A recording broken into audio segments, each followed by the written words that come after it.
And we're going to move on because women are leading the way here on Sports Live tonight. And we're going to turn the focus to rugby now because the South African women's rugby team is evolving and improving in leaps and bounds over the last few years. Gone are the days when the national team used to be the whipping girls in international rugby. And to tell us more about the growth of this team is the Boks women's coach, Laurian Johannes-Haupt. Former player also. I don't know if she was part of the whipping girls back in the days, but I'm sure she's happy with the progress made by the team. And she joins us now on Sports Live. Good evening, Coach, firstly, and thank you for speaking to us tonight on SABC.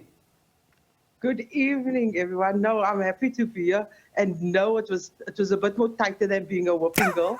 Yes, our game has evolved in leaps and bounds, and it's something special to see. And what's led to this growth, Coach, and the way that women's rugby has evolved? It's definitely was because of our growing numbers. The game has become more accessible to the girls.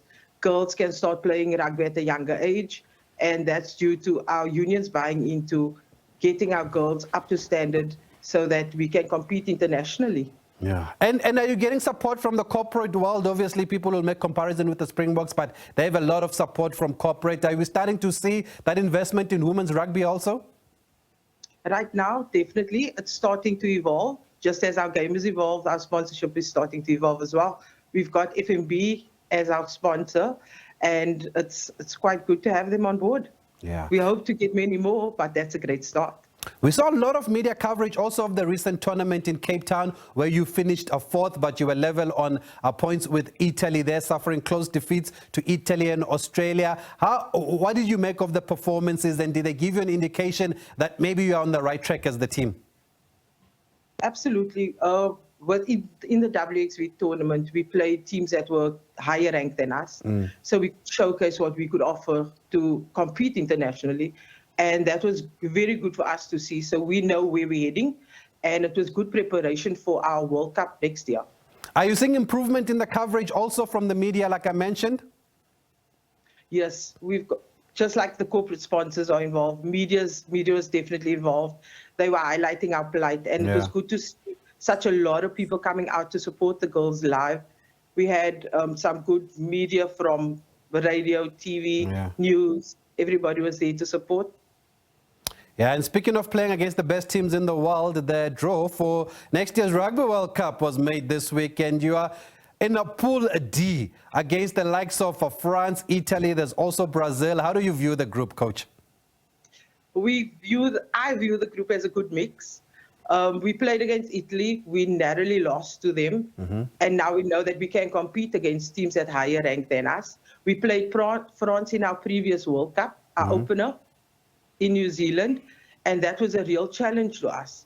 So now we know where we're heading, and we know how much we've done in our development up until now. So we're hoping to have a real good run at World Cup 2025. And what would that good run look like? That good run would probably be us ending up in the semi-finals, or you never know. Okay. Anything can happen. Expectations are high here with the SA Women's Rugby team, and understandably so. And you spoke about the fact that there are a number of girls that are coming through. Now, what's the pathway for girls who want to play rugby and make it all the way to the Springboks? Okay, so we have a school structure, and within that school structure is generally mass participation. Thereafter, the unions take over with our YTC program. That's where they work more high performance.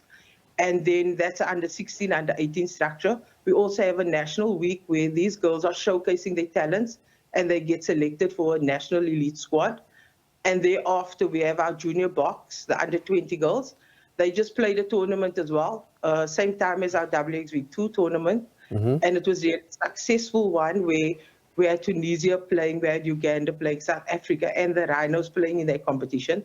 So it was a nice exercise for our under 20 ladies to showcase their talent. And we might pick up one or two of the juniors in the future. Oh, okay. Well, that's good to hear then that there are juniors that are coming through and are ready to move up a step there. We've also seen Coach Swayze de Bruin being involved. How do you describe his impact? He's just coming with the best vibe. He's just a positive person, optimistic, and he just creates a nice, calming, energetic environment that is so good and stimulating for the development of our game. And now we're in high performance mode to reach for success. Yeah, and it sounds like there's a lot of support from SA Rugby. Also, I know we've mentioned the corporates, but are you getting that support from SA Rugby? Are they also prioritizing the women's team? Yes, SA Rugby is definitely prioritizing the women's team.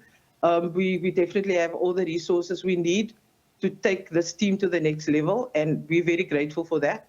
And as Saru has openly said, that we are the second priority team in our country, and it's really good to see and good to know that they have supporting us the way they are. Wonderful. What's next for the team now, Coach?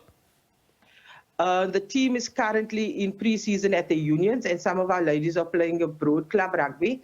And then we'll meet them again in December to do some tests.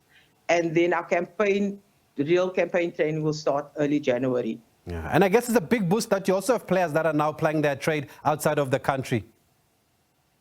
Absolutely. You know, I was saying earlier about us playing against the better teams, and they get to play those individual players that play throughout the world in their league that they're currently playing, and that's always good. So they're competing with the best in the world constantly.